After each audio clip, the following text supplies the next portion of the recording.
welcome to this episode of Joy World, the podcast, episode 61. Guys, I hope you are all feeling amazing, because right now your girl's not feeling so amazing. It is the 6-week holidays, as all of you parents will know, because your kids are probably driving you mad. I just wanted to record this episode and speak about parenting for a little while, because I feel like I've touched on it, but not recently. And I've just had a bit of a experience that has left me feeling quite, not upset, just a bit emotional, and I don't really know why.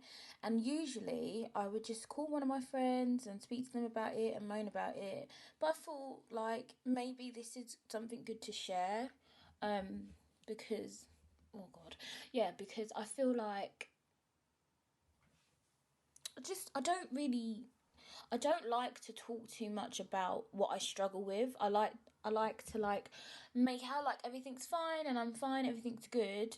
And it's fine, everything is good. It's just sometimes when you're a parent with a disability, things can be really challenging at times. And basically, I just had to take Janelle to a play centre. And I don't know where obviously I've never been there before. I didn't know where this play centre was. We got there in a cab, because who's trying to get lost on the way? This is the first thing, yeah. It's obviously, blind and partially sighted people like myself, we can parent excellently, yeah. There's no doubt about that. But sometimes I just feel like there are things that are difficult, and I think there are things that are difficult for me that traveling, for example, finding a new place, finding a new building is difficult in general. So whether I had Janelle or not, I find it hard to just find a new place. So we got a cab, we went to this place, and the driver was like, oh yeah, you're here. And I did a wait and return because I was just coming straight back home. So I got there was these two men at the door, and they were like, oh, are you here to let us in? I was like, no, not me. And I was like, oh, is this blah, blah, blah? And they was like, oh, no, I think that might be a bit further down. So bless them, they Googled it for me. I was Googling at the same time, but they Googled it as well. And I was like, oh, I think he needs to go down the road, next left or whatever. So I went back to the driver and I was like, oh, this isn't the right place. Can we go down the road? It was a bit confusing. It was a bit discombobulating. But luckily we was early, so the time wasn't a rush. But little things like that, it kind of panics me, because I'm like, oh, shit. I managed to find the steps to this building. I was like, I thought this was where it was. This would have been great. But it wasn't. Then panic kind of sets in and I'm like, oh, no, I don't know where this place is, blah, blah, blah, blah. And I had to go and try and find the number for the woman that I've been speaking to, but she's the manager, so she wouldn't necessarily have been there. I mean, I didn't see her when I got there. So we drive down, we managed to find it, and then there's a car park, and then there's a gate, and you have to walk up the path, but there's bare trees, so it was really dark and rainy today. So I'm like, oh, Janelle, can you see where the gate is open? She's like, yeah, because Janelle's really good now. She's obviously 5.5, and she is really, getting used to walking with me, and she's so cute. Sometimes she's like, Mummy, there's a step.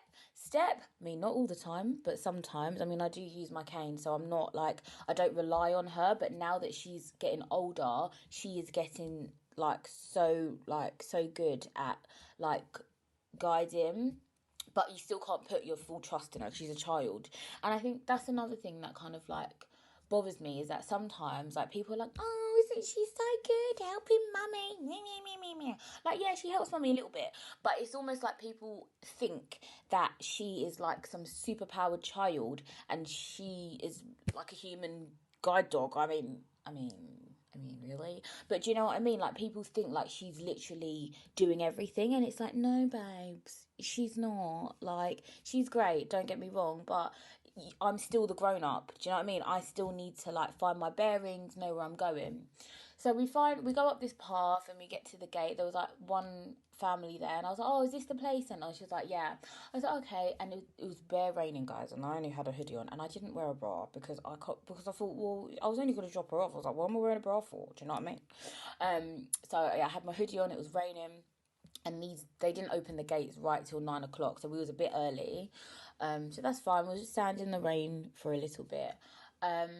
And then the gates open, and then they're like, "Oh, what's her name? Blah blah blah." Tick her off the list, and it was like obviously there was like a playground first, like before you get to the building, and ugh, like honestly, you know what kids are like. Like it was a bit difficult to get past the kids, but we managed to get past the kids, and then this is why I'm not gonna lie, like I love my peoples. I love my peoples. Like there was a black lady, and she was like, "Oh, I'll take you to like inside." I was like, "Oh, thank you," because like there's like people can see sometimes that you're struggling. Like I didn't know where I was going. They knew like this was her, like Janelle's first time, and it was almost like other parents and some of the staff like just were not like helpful at all.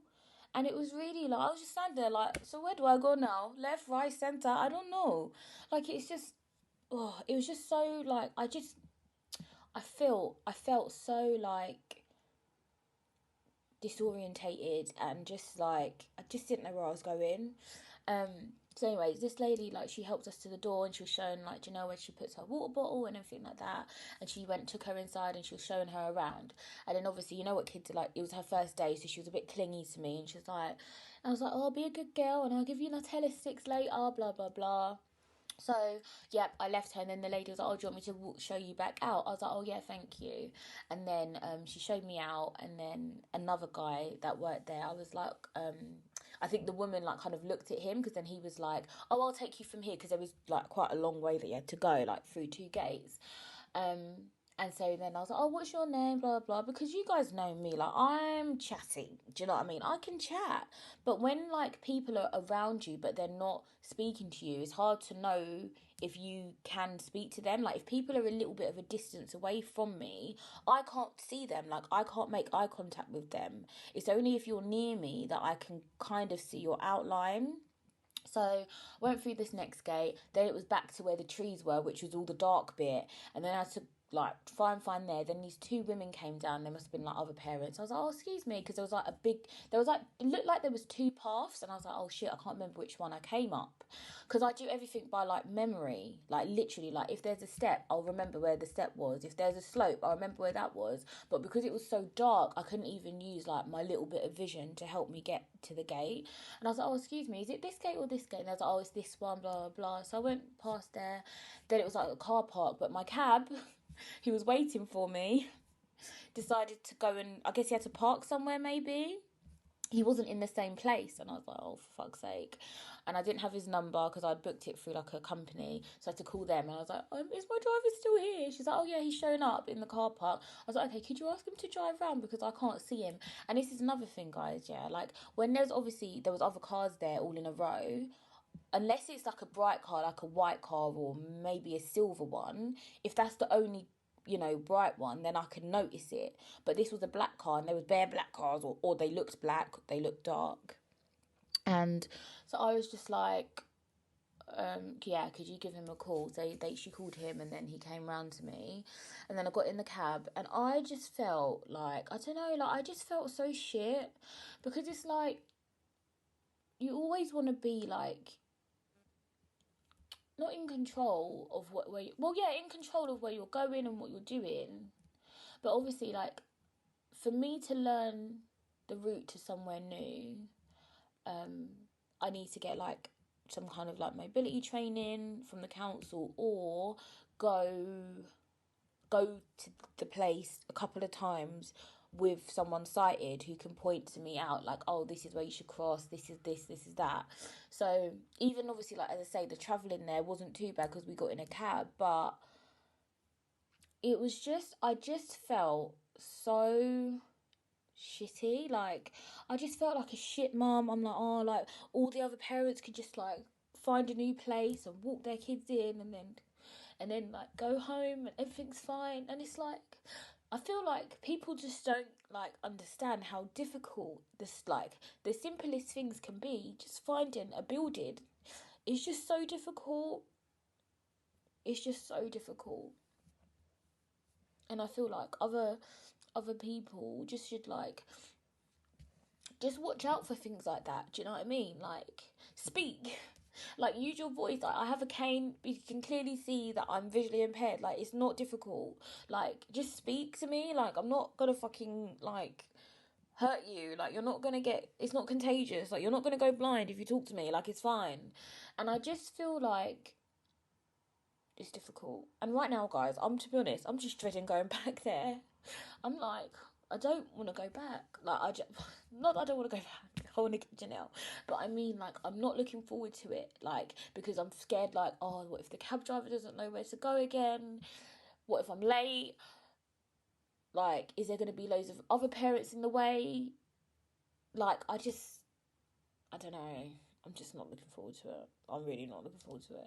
And I'm just tired of, like, feeling like an insignificant parent, because I'm like, where we used to live, when Janelle was in a nursery school at the time, and it was quite close to our house. It was like, yeah, down one road and then you turn right and down the next road.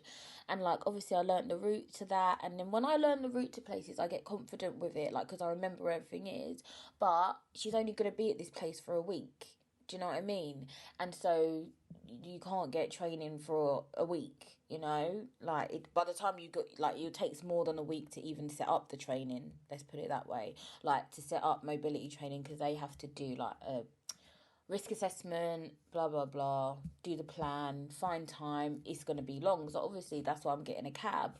But even just getting from the cab to the place, it's just a bit difficult. But I'm gonna keep doing it, and this is the first day, and I'm just like, okay, Joy, like, just calm down, like, just breathe. But I just felt like, I always say, like, how you feel is important. And when I got in that cab going home, I just felt shit, and I was just like, no, like, this isn't good. Like, this isn't how I should be, like, feeling. Yeah, I don't know. It's hard, isn't it? It's difficult, and I know, like, it might sound like really, like, simple. It might sound really like, why are you getting upset? But it's like, I just think people, like, unless you're a VI mum, then I feel like you're gonna get it. But a lot of people, like, they don't get it. Like, they don't understand that feeling of not being able to have that freedom to just see somewhere and go to it. Do you know what I mean? And as I said, that's not just with this place. This is with anywhere. Like, your girl wants to be going on dates, and I'm like, okay, like, I was on the radio. I was on Women's Hour the other day, talking about this and talking about dating with a disability and everything like that. And that's one of the things I mentioned, is that, you know, for most people, you can speak to someone online and be like, oh, okay, do you want to go out? Yeah, where should we meet? Oh, let's go to Nando's. Okay, great. Bruv, where's Nando's, bruv? Like, where's Nando's? Where's the doors? Where's the tables? Where's the chairs? Like, it's very difficult, and you don't want to meet up with a guy, yeah, and then have to rely on them to guide you to the place, because then that makes me feel, again, like, vulnerable, because I'm like, I don't know you from Adam. We're trying to get to know each other. So yeah, basically I need to just, like, find a place. It's been difficult to get to know my new area because it was COVID and everything was shut down at the time. Now things are opening back up, weather's just shitty, so it's kind of like, where are you going? Do you know what I mean? But I think it's important to find somewhere that I feel comfortable with going, because even the littlest things, like, if you don't like them and you want to leave, you need to know how to get to the door and get out, you know? Like, it is difficult. Like, imagine, like, you even go to a restaurant, can't see where the toilets are, even if you want to go to the toilet. So then what do? Be like, oh, excuse me, mate, can you take me to the toilet? Do you know what I mean? And, like, on a good day, I probably would do that, because you know me, guys, I don't fucking care. But when you're feeling, like, a bit, you know, like, not as confident, then it's like, no, you don't want to do that. You want to be sure of your surroundings. This one, I just love my home. My home is my happy place, honestly, because I just know where everything is. I don't even feel like I have a disability half the time when I'm at home. It's when I'm out and about, is when it kind of sinks in. Like people's reactions to me, like when I'm walking down the street with my cane, people probably like they stare, or they'll be talking in a group and then they stop, as if like them talking is going to distract me. It's like, it's not going to distract me, babes. Do you know what I mean? Like, yeah. And I always say to guys now, like when I'm speaking to people, I'm like, it's all right, it's all well and good saying that you're cool with the blind thing, but until we go out and you see other people's reactions to me, I don't believe you. Do you know what I mean? Because I've had that. I've had that in the past, and luckily I like funny guys in it. So I like a guy that we can make a joke about it, because I make a joke about it. I call it my pimp stick. I tell guys that, oh, I will hit you like on your kneecaps with my stick if you piss me off on a date. Do you know what I mean? And I just need someone that understands that it will happen, and I need you to be cool with it.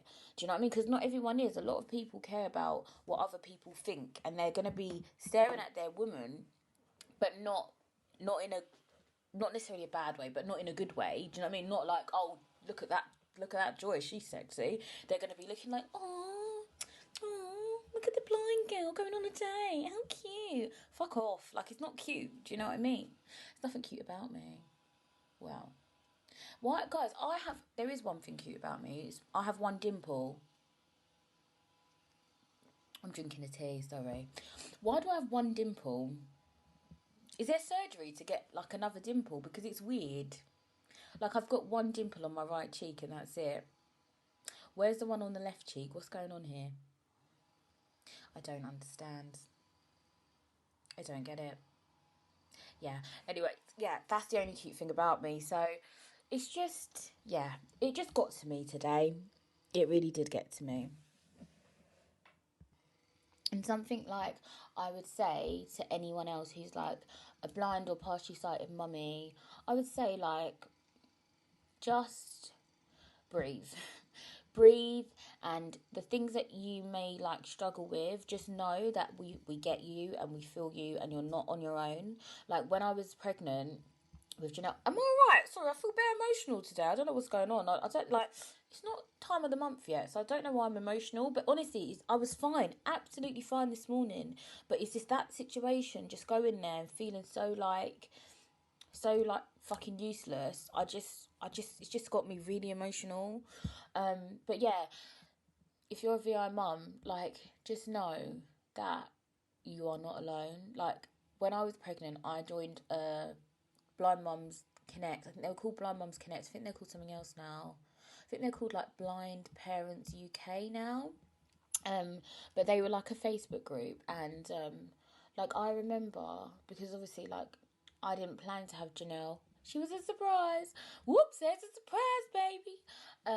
And I was like, oh my god, like what's going on? Like I knew one or two other blind mums, like who were my friends at the time, but other than them, I didn't know anyone else. And then joined this group, and there was so many, like there's so many of us, and it was great because it was like there was people with different levels of vision.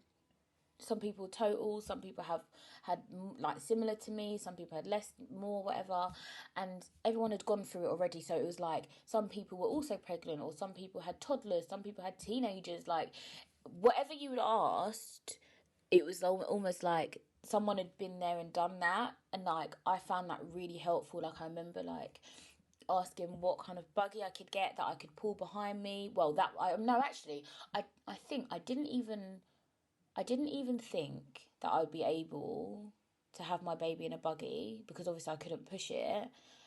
And then they recommended a buggy that I could pull behind me and use my cane in the other hand, in my right hand, and pull the buggy with my left.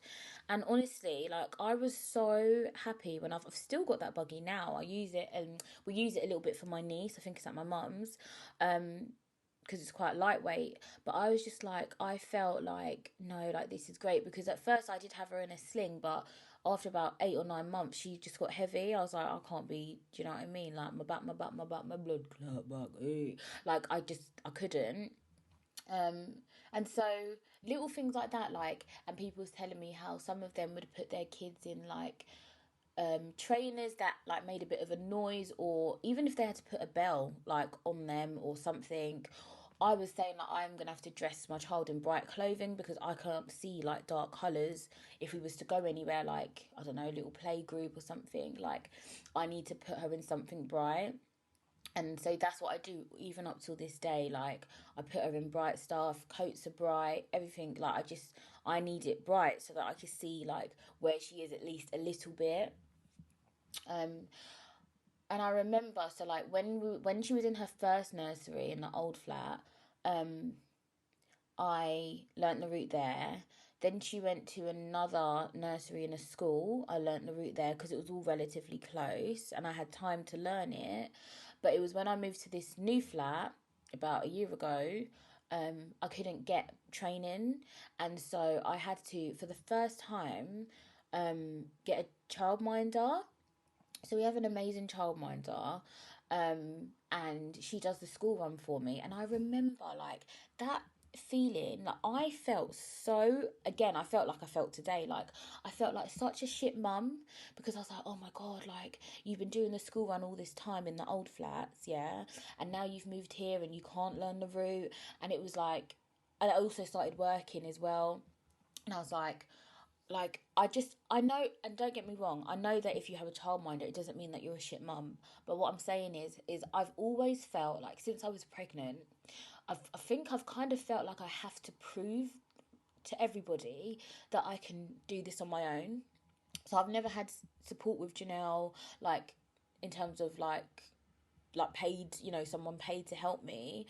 The only support I've had is like my mum. Like when Janelle was little, my mum used to like help me. We lived obviously apart, but she would help me like on the weekend. She would take her. But like in terms of like having someone whose job it is to look after my child, I've never had that till last year. And I felt like, I just felt so, I was like, oh my god. And I do feel like a little bit like you get a bit of a disconnect from the school, because just even like picking up your child and like speaking to the teachers and stuff like that. Luckily her school's been really good and they do call me, and I have got a good like relationship with her teacher. But I just felt like this is a failure. Like if I get a childminder to do the drop off, I'm failing. That's what I felt like, and I'm not. Like, and I realise that now, and I'm like, bare people have childminders, Joy. You're all right, but I just felt like that because you know what it is. I feel like because I can't see, people think that's why I can't do the school run. But it's not that, because I was doing it before. It's just that here is a new place, a new area. It's further. Like the school is further, and there's been the odd times where the childminder can't pick her up or whatever, like, if she has kids, if one of them's sick and she can't do it. And I remember like the first couple of times I had to get a cab there and then a cab home. And then one time when I was feeling confident, I was just like, nah, you can do this, Joyce. I was like, we're going to walk back, Janelle. We walked back. She was so good. She was like, Mummy, it's that way. I'm like, okay, cool. Yeah, I'm trusting 5-year-old. I was like, okay, cool. And we made it back. And honestly, I felt so proud of myself that I'd managed to find the way back. And now I'm comfortable, like with the school. I know like the way I can go. I know how to get there. Again, the school is like a maze because, because of COVID, there's all these one-way systems. So what I do is when I get to the gate, I call the school and be like, oh, it's Janelle's mum. Could someone bring her to the gate for me, please? Just so I don't have to go in the gate and try and find a one-way system. Try not to, kill 1,000 children in the process. So yeah, like that's what I figured out, like the school thing now. But as I say, it was just this play group this week is just going to be a bit more of a challenge, but it's only for a week, so I just have to keep reminding myself of that. And I think, like, as I said, I just wanted to share that because usually I wouldn't. Like, I go through these things all the time, but I just don't say anything. And I'm like, no, like, this podcast, you guys have got to know me, all the ins and outs. And I just feel like this is another aspect that I need to share. And also, it's just for my blind mums. It's for my blind mums. Like, I'm here. I get it. I understand. Like, if anyone shares this or is listening to this, and you are a VI mum, like, holler at me in it. Like, we can struggle together. Not that we struggle all the time. See, this is me. I'm not about struggle life. Do you know what I mean? Like, I feel like people should do as much as they can, but if you need support, then we should get support. Do you know what I mean? I feel like too much, like, don't ever feel like you have to prove yourself, because that's what I did. Whereas if I was to have another child, I don't think I wouldn't struggle like as much. I would get support even if it was getting a PA or something. I would get support sooner rather than later. I would get a childminder sooner rather than later. Like, I'm not here to struggle anymore. And actually, I know that I'm a good parent, and I don't have to prove that anymore. Whereas when she was first born, I just felt like I did. I felt like the midwives were underestimating me, the doctors were underestimating me, the health visitors were underestimating me. Like, nobody understood how I could even look after myself, let alone how is she going to look after a child. So then in my head, I was like, no, I'm going to show you. And I think it was subconscious. It wasn't like, I didn't say that out loud. It was just like in the back of my head. That's probably why I only got support last year. Do you know what I mean? Because, yeah, I think it was just in the back of my head that no, you have to be able to do it. You have to do the school run. You have to do everything. You have to do this. You have to do that. And I'm like, now, no. No more struggle life. We are not here for it. No more struggle life. I know a few people who are expecting, and I just want to say congratulations to them. Your first baby is always like such a roller coaster of emotions. It's amazing. And honestly, I know this sounds weird, but honestly, if I could do it, you could do it. Trust me. Like, kids are such fucking hard work. Yeah, let's be honest. And they're little brats at times, but we love them. And I always say to my friends, like, we never know, like, what life is going to bring. And I'm very lucky and grateful that I was able to experience pregnancy once, labour once, and now raising a 5.5-year-old. Yeah. And I am not taking my child for granted. And you never know, because I might not be able to have another one. Do you know what I mean? You never know. And so what I'm saying is I'm just grateful that I was able to experience it once. And I'm quite content with that. Like, if I don't have another child, I feel like I'm okay with that. I know I'm only young, I'm 27, but I'm quite realistic in that way, in thinking that, I'm just lucky. Like, it was such a great experience. Like, feeling a baby grow inside you, feeling it kick, like, it was very difficult, especially because I had hyperemesis. It was very difficult, but it was difficult but amazing at the very same time. And even like giving birth in the cab, I was like terrified to give birth. And now I'm like, oh, I want to experience that again. See what, like, I want to remember it more, and I want to have a home birth this time. And, like, I do want to kind of go through that process again, but I'm just of the understanding that even if I can't have another child in the future, I am very happy and grateful for Janelle. And it was honestly, like, it's an amazing experience. And being a mum is so difficult. We all know this, but it's honestly it's kind of indescribable. Like, it's mad, but it's amazing. But it's mad, but it's also amazing. But it's fucking mad, but it's amazing. So yeah, so if you are expecting and you're listening to this, congratulations. Do whatever you want to do. Parenting and motherhood is not for everybody, and that's totally fine. Like, everyone needs to just mind everyone's fucking business. And if you want to be a mummy, be a mummy. If you don't want to be a mum, don't be a mum. Like, it's actually fine. Like, life is about choice. Like, we all have choices, and just do you. And as I said, honestly, mummies, I'm here for you. Sighted and VI. Like, if you want to have a chat, if your kids are pissing you off, call Auntie Joy, okay? Because it's hard work. It's really hard work. But guys, that's all I wanted to say for this episode. I'm going to finish off my tea, and I think I'm gonna have a banana today. I'm gonna have a banana for breakfast, and yeah, just sort my life out.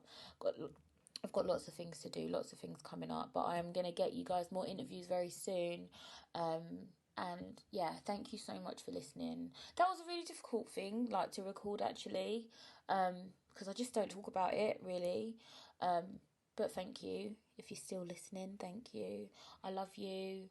Sending love always, always, always. You guys make me feel great, and that's why I continue this podcast, because I love you guys for listening.